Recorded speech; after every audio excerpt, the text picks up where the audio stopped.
My name is Rosa.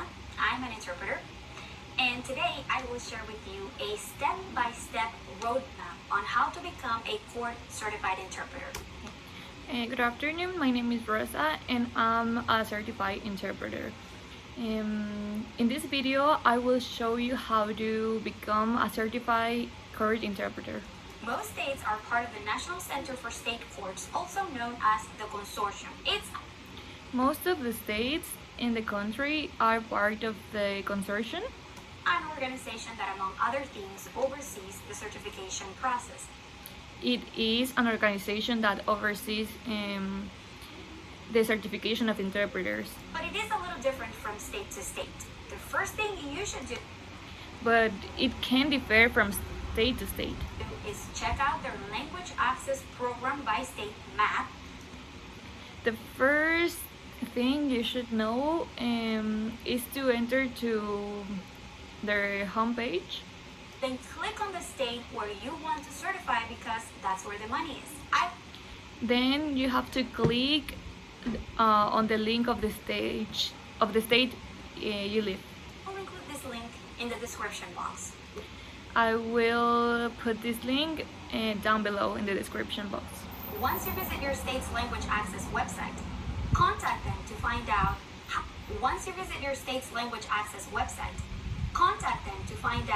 how to complete the initial application. Once you have found your state link, you have to contact them. The application, they'll ask for details about education, experience.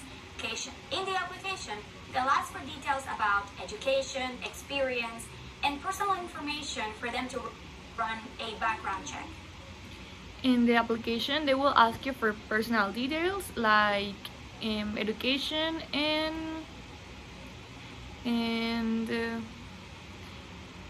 other things for them to know your personal background. Of course, candidates have to be eligible to work in the United States. After you apply, the next step is attending a workshop. All of the candidates need to be on the United States so they can be able to work with them.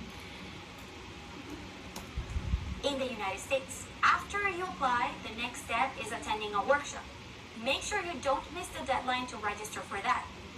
After that, you have to assist to a workshop and you have to be very careful because of the date.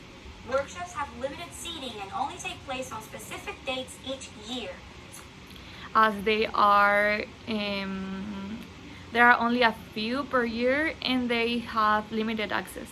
So don't waste any time and find out where and when your state will have theirs. So you can go now and check all the information where and when they are going to be held in. There's a cost for the workshop, and for where and when your state will have theirs. There is a cost for the workshop, and for what I've seen, they can run anywhere from $50 to $200. These are usually 2-day events that are mandatory to get certified. The event has a cost from $50 to $200. These are usually 2-day events that are mandatory to get certified, no matter your background. They are at least 2 days. It is a 2 days event, and you have to assist them because they are mandatory. And it doesn't matter what is your education background. States, it's the first step, but in others, this could be the second or third step. Anyway, in these workshops, they'll give you an overview of your state's court system. In many states, this is the second or third step, but in some cases, it is the first one. In this course, you will review they will teach you your knowledge, your basic knowledge about court. In these workshops, they'll give you an overview of your state's court system, where courts are located. They'll teach you the basics about court proceedings, interpreting techniques, and how to prepare for the next steps in the process. They will also teach you about what are the chords, basic interpretation skills, and they will help you with the next steps for the application. Then you'll have to take a written test. Keep all deadlines in mind because again, these usually take place during specific dates of the year and in some states only once a year. After that, the next step is to take a written exam. You also have to be very careful because the dates of the exam are a few a year, and you must not miss them. The test costs about $200. Part 1 is to test your general language proficiency in English, and there are 135 multiple choice questions. The test costs about $200. Part 1 is to test your general language proficiency in English, and there are 135 multiple choice questions. The test, it has a cost of $200, and the first part, they will evaluate your English general proficiency, and they have 135 reactives. These questions range from idioms, legal terms, finding the right synonym or antonym, to finding the correct meaning of high register words like those you would find in a GRE exam. The questions vary. For example, they can ask you for synonyms, idioms, or general questions like you can see in certified English exams. Part 2 is to test your knowledge of courtroom ethics and protocol. The test. And the second part, you will see information about the government. For example, the court, your basic knowledge about the court. The test I took was a paper test. I found that to be very helpful with ethics and protocol. The test I took was a paper test. I found that to be very helpful because I could scribble all over the paper and I made notes to myself that helped me choose the right answers. The test that I took, it was a paper text, and that helped me a lot because I could write anything that could help me. Many candidates that tested with me passed, so I'm assuming the passing rate for this exam tends to be high, but don't underestimate it. Many of the other candidates that were with me passed the exam. I suppose that this is a very difficult exam, but you can also be able to pass it. The passing score is usually 80%. Once you pass the written test, in some states they will add you to their public roster as a qualified or registered interpreter. But you cannot call yourself a certified interpreter just yet. Once you pass the exam, the organization will post you as an interpreter, but not as a certified interpreter yet. The next and usually final step would be to take the oral exam. I had to pay $475 here in Hawaii. Depending on your language, you may have to take a full. After that, you have to take the oral exam. It has a cost of $475 here in Hawaii, but it could depend in the state you are. Examination or an abbreviated. Depending on your language, you may have to take a full examination or an abbreviated one. It depends on your language skills, if you have to take a full exam or abbreviated one. Some states may require a language proficiency interview if there's no test for your language. Some states require an interview if there is no test. If you have to take the full examination, here's what you'll have to do. If you are going to take the full examination, I'm going to tell you what you have to do. You have to sight translate a short text of 225. Here's what you'll have to do. You'll have to sight translate a short text of 225 words from English to a foreign language and vice versa. I translate a short text of 225 words. First, you have to start translating a text of 245 words. From English to a foreign language and vice versa. It could be something like a letter to a judge, a police report, or a contract. And you have to translate that text from English to a foreign language and vice versa. the next and usually final step would be to take the oral exam. I had to pay $475 here in Hawaii. Depending on your language, you may have to take a full exam interview if there's no have to do. You'll have to sight translate a short text of 225 words from English to a foreign language and vice versa. It could be something like a letter to a judge, a police report, or a contract. It could be a report, a contract, and that kind of governmental documents. And you have 6 minutes total to complete each part. And you will have only 6 minutes in total. Asked my proctor to count 2 minutes to let me know when to start interpreting, and it worked out perfectly. Count 2 minutes to let me know when to start interpreting, and it worked out perfectly. This part can easily be underestimated, but please do not. These sections are short, but they have 25 scoring units each, which means your chances to make mistakes are minimum. Easily be underestimated, but please do not. Proctor to count 2 minutes to let me know when to start interpreting, and it worked out perfectly. Proctor to count contract, and you have 6 minutes total to complete each part. I asked my proctor to count 2 minutes to let me know when to start interpreting, and it worked out perfectly. This part, I asked the other person to count 2 minutes so I can start interpreting, and that worked for me. Part can easily be underestimated, but please do not. These sections are short, but they have 25 scoring units each. You don't have to underestimate these parts because they are short.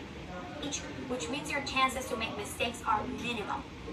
You have to pass with an average score of 70% and an individual score per section of no less than 65%.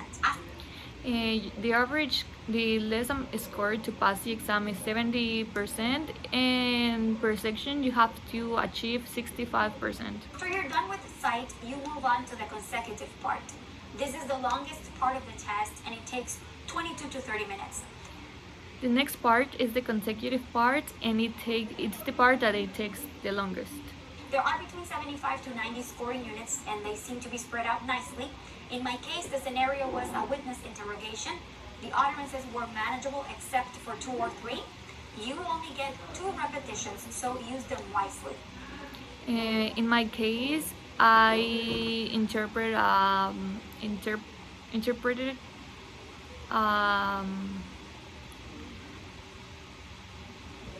In my case, the scenario was a witness interrogation. The utterances were manageable except for 2 or 3. You only get 2 repetitions, so use them wisely. In my case, it was a witness interrogation, and most of it was easy, but just for 2 questions. Last part of the simultaneous section, and you have just you can ask for a repetition just 2 times.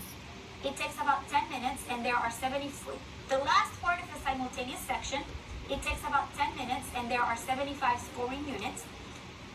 The last part of the interpretation, it takes about 10 minutes.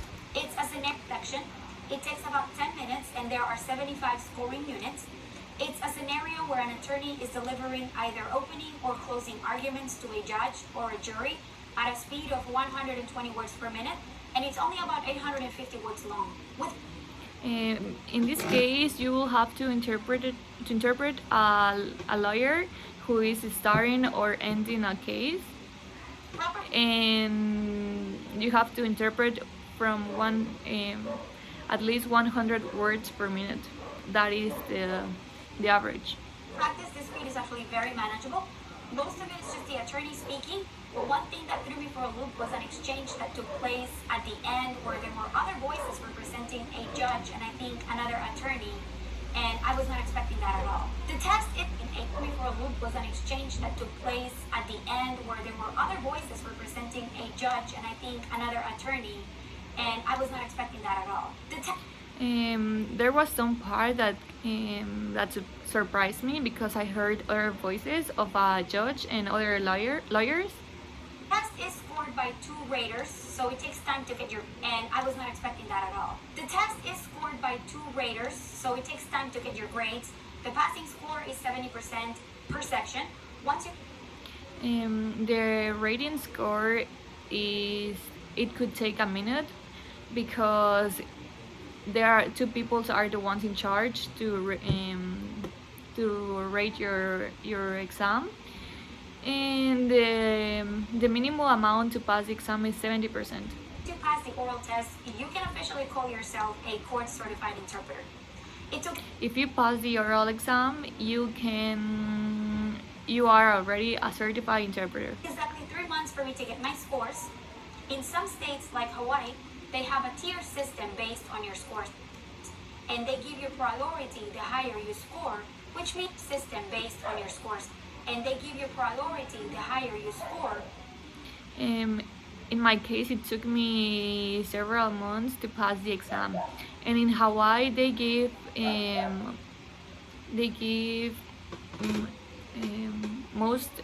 more opportunity to the ones that get the highest scores. Which means more money in your pocket and a great incentive to do great in your tests. Just to give you an idea of it, With that means more money. I completed my application and registered for the workshop in December of 2018. Just to give you an idea of my procedure, I completed my registration in December. I took the workshop in February of 2019.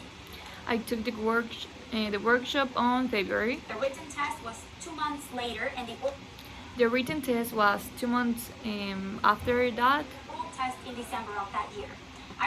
The written test was 2 months later, and the oral test in December of that year. And the oral test was on December. I received my scores in March 2020. And finally, I received my score on March 2020. Rest assured that you can do it if you work smart and hard. There are great tools out there that can help you prepare to ace it. You can do it if you prepare yourself. You can find a lot of tools in the internet, so do your best. I will share videos in the future about the tools I used to prepare for these tests, so if you're interested in that, stay In the future, I will make more videos talking about the tools I use to pass these examinations. tuned. But for now, thank you so much for watching. If you're interested in those, keep tuning. And for now, thank you so much for watching. Adios.